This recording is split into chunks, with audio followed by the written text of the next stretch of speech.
Hi students, कैसे हो आप। आज अपन जो विस्तार चैप्टर है उसके चैप्टर नंबर 5 की समरी के बारे में देखेंगे। ये सूट विजार्ड हिट मम्मी है। इसमें ये बताया गया है कि इसका हिंदी मीनिंग होता है कि एक जादूगर है, उसके द्वारा क्या मम्मी को पीटा जाना चाहिए। देखो, कहानी स्टार्ट होती है उससे पहले अपन इसके कुछ कैरेक्टर्स के बारे में बात कर लेते हैं। इसमें जो नाम का पर्सन होता है, सॉरी, जेक नाम का पर्सन होता है, उसकी वाइफ का नाम क्लेयर है, उसकी एक बेटी 4 साल की है, उसका नाम जो है, जो इस कहानी का मेन कैरेक्टर है। और उसका छोटा बेटा भी है जिसका नाम बॉबी है, वो 2 साल का है। देखो, कहानी जो स्टार्ट हो रही है उसमें स्टार्टिंग में ये बताया गया है कि जय अपनी वाइफ को यह कहकर आता है, उसकी वाइफ नीचे क्या है, फर्नीचर की सफाई वगैरह कर रही है, ऊपर की मंजिल में वो अपनी बेटी को सुला रहा होता है और रोज की तरह वह आज उसको एक कहानी सुनाने वाला है। अब जेक अपनी बेटी को रोज की रोज एक कहानी सुनाता है जिसमें एक मुख्य पात्र जो जानवर का यूज करता है वो है रोजर।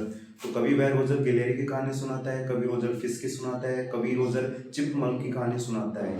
आज वो कहानी के लिए जो नया कैरेक्टर यूज कर रहा है तो वो यूज कर रहा है स्कंक।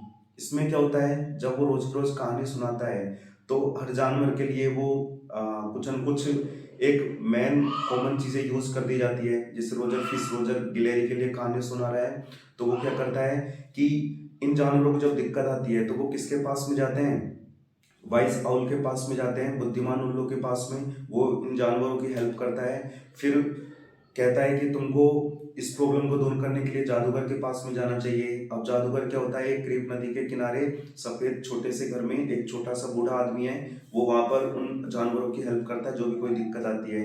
अगर कोई जानवर है उसको दिक्कत आ रही है, खेलते नहीं है, तो वो जाते हैं वहां पर।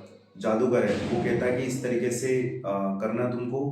और ये सारी स्टोरी इस तरीके से स्टार्ट होती है। अब यहाँ पर जेक अपनी बेटी जो है उसको सुला रहा है और वह रोज के रोज उसको सुलाने के लिए कुछ न कुछ कहानियां कहता है।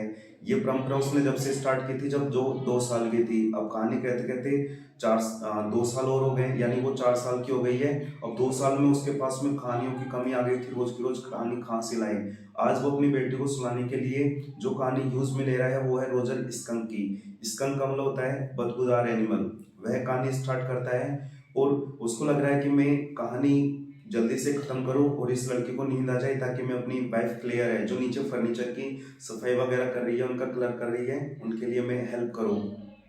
अब देखो, वह जब अपनी बेटी को सुला रहा होता है तो कहता है कि आज मैं तुम्हें रोजर स्कंक की कहानी सुनाऊंगा। रोजर स्कंक एक बदबूदार जानवर का बच्चा होता है। जब वो खेलने के लिए जाता है तो सारे जानवर उसको मना कर देते हैं कि भाई तुमसे बदबू आ रही है, जानवर भाग जाते हैं। तो रोजर स्कंक क्या है, रोने लग जाता है कि मेरे से तो कोई मेरे साथ कोई खेल ही नहीं रहा है। तो उसको बहुत बुरा लगता है, काफी परेशान रहता है। तो वो लड़की क्या कहती है कि पापा इसको किसके पास भेज देना चाहिए, वाइजाउल के पास भेज देना चाहिए। अब जैक ये कहता है कि हाँ बेटा, उसको वाइजाउल के पास में भेज देंगे। अब जैसे ही रोजर स्कंक वाइजाउल के पास में जाता है तो वाइजाउल से कहता है कि देखो, मेरे में बहुत ज़्यादा बदबू आती है, मैं क्या करूँ आप बताओ, क्योंकि मेरे को बहुत दुख होता है, कोई भी जानवर मेरे साथ नहीं खेलता है। तो फिर लड़की जवाब देती है कि पापा उसमें उसको दुखी होने की क्या जरूरत है, वाइजाउल को कह देना चाहिए कि वो कहाँ चला जाए, जादूगर के पास चला जाए। तो वाइजाउल यही कहता है कि तुम इस समस्या को लेकर कहाँ पे जाओ, सीधे जाना, सैम के पेड़ हाउस से नीचे होकर जाना और वहां पर एक क्रीप नदी है, क्रीप नदी के ऊपर से होकर गुजरना। क्रीप नदी के ऊपर क्या है, जादूगर का घर है, सफेद घर। वहां पे जादूगर मिलेगा, तुम उसको अपनी प्रॉब्लम बता देना। अब जैसे ही वो वहां पर जाता है तभी क्या है, एक छोटा सा सफेद घर दिखाई देता है। रोजर स्कंक जैसे ही दरवाजा नॉक करता है तो एक छोटा सा बूढ़ा आदमी बाहर आता है और वो कहता है कि भाई तुम क्या लेने आए हो, पहली बार तो दूर हटो, तुमसे बदबू आ रही है।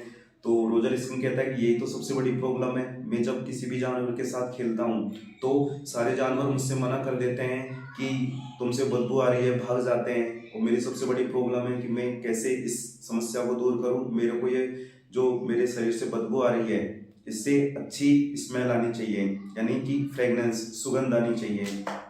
अब वो कहता है जादूगर कि चलो घर के अंदर आओ। अब जैसे वो घर के अंदर जाता है तो वहां पे देखता है कि बहुत सारी जादू की चीजें रखी हुई थी, लेकिन उसका घर पूरी तरीके से धूल से सना हुआ था, धूल लगी हुई थी हर जगह, क्योंकि जादूगर के पास में कोई महिला नहीं थी जो इनकी घर की सफाई कर सके।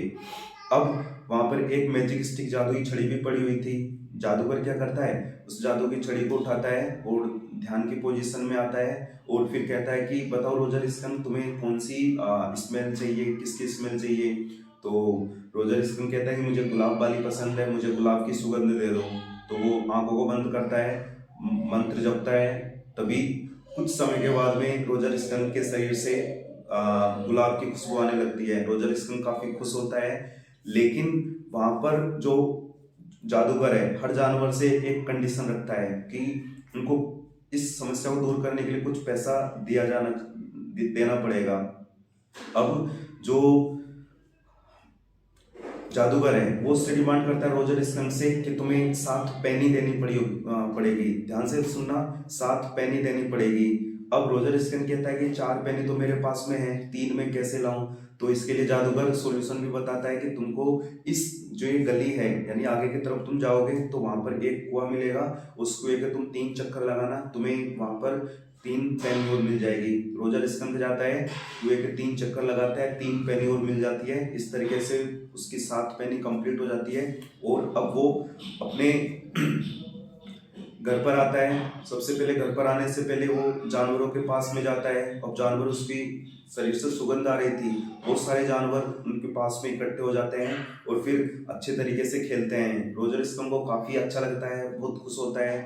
अब क्या होता है इस स्टोरी में, हर जानवर के साथ तीसरा पैर कंप्लीट होने के बाद में एक ट्रेन आती है और जैसे ही वो ट्रेन हॉर्न लगाती है तो सारे जानवर अपने अपने घर, अपनी माँ के पास चले जाते हैं, क्योंकि हर स्टोरी में जेक ये कह रहा है कि जो ट्रेन आती है उस ट्रेन में हर जानवर का पिता है वो बोस्टन शहर से आ रहा होता है, तो बच्चों को डांटे नहीं, उससे पहले ही सारे बच्चे वहां से चले जाते हैं।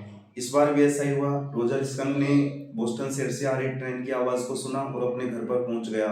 अब वो जैसे घर पे पहुंचता है तो उसकी माँ नाराज हो जाती है कि अरे दूर हटो, तुमसे तो मतलब स्मेल आ रही है, ये कौन सी स्मेल ले आए, हम तो यहाँ पर बदबूदार एनिमल्स है, हमको तो ऐसी स्मेल पसंद है। ये जो पॉइंट है ये एग्जाम में आएगा कि उसकी माँ है, उसने अपने बच्चे के लिए ये जो कदम उठाया था उसको वो गलत ठहरा देती है कि तुमको तो अपन क्या है, बदबूदार एनिमल्स है और अपन को वही बैड स्मेल ही पसंद है, तुम ये अच्छी स्मेल क्यों लेकर आए हो, मैं इसे बिल्कुल नापसंद करती हूँ। रोजर स्कंक कहता है कि माँ, जब मैं कभी जानवरों के साथ खेलता हूँ तो मेरे को बैड स्मेल की वजह से कोई जानवर खिलाता ही नहीं है। तो उसकी माँ कहती है कि नहीं, तुम ये लाए कहाँ से कि जादूगर ने दिया मेरे को ये स्मेल, कि चलो उसके पास। उसकी माँ छाता लेकर जाती है और जैसे ही जादूगर को देखती है, जादूगर को देखते ही वह छाते से जादूगर के सिर पे जोर से वार करती है। अब जादूगर क्या कहता है कि नहीं, तुम अगर मेरे को मार रही हो तो मैं तुम्हारे बच्चे को बैड स्मेल वापस दे देता हूँ। और जादूगर क्या करता है, उस रोजर स्कंक को बैड स्मेल दे देता है। अब रोजर स्कंक वैसा ही बन गया था जैसे उसके पहले बैड स्मेल आती थी। रोजर स्कंक काफी परेशान हुआ, दुखी हुआ, रोने लगा, अपनी माँ से कहने लगा कि आपने क्या किया, अब मेरे को कोई भी जानवर खिलाएगा नहीं। उसकी माँ ने कहा कि बेटा, हम इसी बैड स्मेल में पैदा हुए हैं और हम यहाँ पर इसी तरीके से रहते हैं, हमको गुड स्मेल नहीं चाहिए। इस तरीके से वो रहने लगता है। अब स्टोरी यहाँ पर एंड होने लगता है। तभी वो लड़की पूछती है कि पापा, रोजर स्कंक दोबारा जानवरों के पास खेलने जाएगा क्या, उसकी समस्या तो दूर ही नहीं हुई। तो उसके पिताजी कहते हैं कि, जैक कहता है कि वो अब रोजाना खेलने जाता है, क्योंकि अब क्या है, वो रोजाना बार बार खेलने की वजह से जानवरों की हैबिट में आ गया था वो, कि उससे गुड स्मेल ही आती है, क्योंकि एक रूटीन बन गया था। इस वजह से वो जानवरों के साथ अच्छी तरीके से खेलता है। लेकिन यहाँ पर वो लड़की संतुष्ट नहीं होती है। वो कहती है कि अगली बार आप जब स्टोरी सुनाओगे तो आगे स्टोरी में ये ऐड करना कि जादूगर को उसकी मम्मी ने क्यों पीटा था। अब जादूगर के द्वारा उसकी मम्मी को पीटा जाना चाहिए, क्योंकि उसने तो उसके साथ गलत किया है, इस तरीके से पीटना नहीं चाहिए। और रोजर स्कंक को गुड स्मेल ही देनी चाहिए थी, बैड स्मेल उसकी माँ ने गलत मांगा है उससे। अब वो कहता है कि चलो ठीक है, अब तुम अच्छी लड़की हो, सो जाओ। और वो जैसे उसे सुलाने की कोशिश करता है और आगे की ओर जैसे दरवाजे की तरफ आगे बढ़ता है, पीछे की तरफ घूमता है तो वो लड़की बैठी हुई थी। वह अपनी बेटी से कहता है कि चुपचाप सो जाओ, मुझे तुम्हारी माँ की हेल्प करनी है, क्योंकि स्टोरी को अपने काफ़ी ज़्यादा टाइम ले लिया है, हमारी माँ परेशान हो रही होगी, मैं नीचे जाके देखता हूँ वो क्या कर रही है। अब जो उसकी बेटी है जो, वो सोने का प्रयास करती है। अब जैसे ही जेक नीचे जाता है तो अपनी वाइफ को देखता है कि उसने जो फर्नीचर वगैरह को इधर उधर फैला रखा था, अखबार भी न्यूज़पेपर भी फैले हुए थे, और वहाँ पर कलर करने का जो डिब्बा है वो ओपन था और ब्रश उसमें डूबा हुआ था। वो भारी सामान को इधर उधर उठा रही थी। तभी वहाँ पर जो जेक है वो आता है और कहता है कि लड़की भी बड़ी अजीब है, किसी भी चीज़ की जिद कर लेती है। अब क्लेयर को पता है कि जो जो है वो कुछ बड़ी स्टोरी सुन रही होगी, इस वजह से इतना टाइम लग गया। उसको भी पता है कि उसको स्टोरी सुनने की आदत है, नहीं तो वो सोती नहीं है। अब जैक का मन नहीं कर रहा है कि वो अपनी वाइफ का उस काम में हाथ बटाए, क्योंकि उसके माइंड में यही चल रहा है कि लड़की इस तरीके से जो क्वेश्चन कर रही है कि आगे तुमको ऐसी स्टोरी सुनानी पड़ेगी जिसमें जादूगर के द्वारा उसकी मम्मी को दोबारा पीटा जाना चाहिए, उसकी मम्मी ने बैड स्मेल दिलाकर अपने बेटे को रोजर स्टोन के साथ गलत किया है। यही सारे कुछ क्वेश्चंस हैं जो एग्जाम में आएंगे। तो सबसे पहले अपन देखते हैं, देखो अब ये स्टोरी का एंड हो गया है। यहाँ पर जो मेन पॉइंट है वो अपन को याद रखना है कि इस कहानी के मेन कैरेक्टर है जो है वो कहानी सुनती है अपने पापा के द्वारा, और जेक जो कि उनके पिताजी है वो उसको कहानी सुनाता है। जेक की वाइफ का नाम क्लेयर है और इनके एक 2 साल का बेटा है बॉबी। वो जल्दी सो जाता है, उसको कहानी सुनने की आदत नहीं है, लेकिन जो उसकी बेटी जो है उसको 2 साल से आदत लग गई थी और उसको कहानी सुनते सुनते अब वो 4 साल की हो गई है। अब उसको एक डिफरेंट तरीके से कहानी पसंद है, क्योंकि जब बच्चे बड़े हो जाते हैं तब वो हर चीज में क्वेश्चंस करने लग जाते हैं। यहाँ पे क्वेश्चंस अलग अलग तरीके से आएंगे कि क्या जेक द्वारा जो कहानी सुनाई गई वो उसका आप समर्थन करेंगे, या फिर किसी और के द्वारा कहानी गई है उसको आप पसंद, जो के द्वारा कहानी कही गई है उसे आप पसंद करेंगे। क्योंकि जो जेक है वो ये चाहता है कि आज के समाज में जो बच्चे हैं वो क्या करते हैं, अपने पेरेंट्स का कहना नहीं मानते हैं। अब रोजर स्मिथ भी जिद करता है नहीं मुझे तो बैड स्मेल ही चाहिए, मुझे गुड स्मेल नहीं चाहिए। तो इस तरीके से उसे अपनी माँ का कहना मान लेना चाहिए था। लेकिन जो यहाँ पर एक अलग पॉइंट रखती है कि वो बच्चे के हिसाब से सोचती है कि रोजर स्कंक के साथ उसकी माँ ने गलत किया है, उसको दोबारा जादूगर के पास में नहीं जाना चाहिए था, क्योंकि गुड स्मेल अच्छी रहती है, सारे जानवर उसके साथ खेलते भी हैं। अब वो थोड़े दिनों बाद में क्या पता वो जानवर उसकी बैड स्मेल से भाग जाएं। तो यहाँ पर एक अलग अलग फेवर रखे गए हैं कि बड़ों के हिसाब से तो जेक सही है, क्योंकि हमें हमेशा बच्चों की जो जिद है उसको पूरा नहीं करना चाहिए। और यहाँ पर बच्चों के हिसाब से सोचेंगे तो बच्चे हमेशा क्या करते हैं, जिद करते हैं, तो बच्चों को पेरेंट्स का कहना मानना चाहिए। ये इसकी चैप्टर की समरी है। इस वीडियो को 2-3 बार और सुनना ताकि ये स्टोरी आराम से समझ में आ जाए। ठीक है स्टूडेंट्स, आगे अपन नेक्स्ट समरी पढ़ेंगे। 3rd लेवल चैप्टर 1 है चार्ली का, उसको और सुनेंगे, क्योंकि कहानी सुनने से अपन को बहुत कुछ क्लियर हो जाता है। और नेक्स्ट वीडियो में अपन देखेंगे कि क्वेश्चन आंसर्स को कैसे बनाया जाता है। अगर क्लास आपको पसंद आए तो वीडियो को ज़्यादा से ज़्यादा शेयर करो ताकि अपना चैनल और ग्रोथ हो सके। थैंक्स।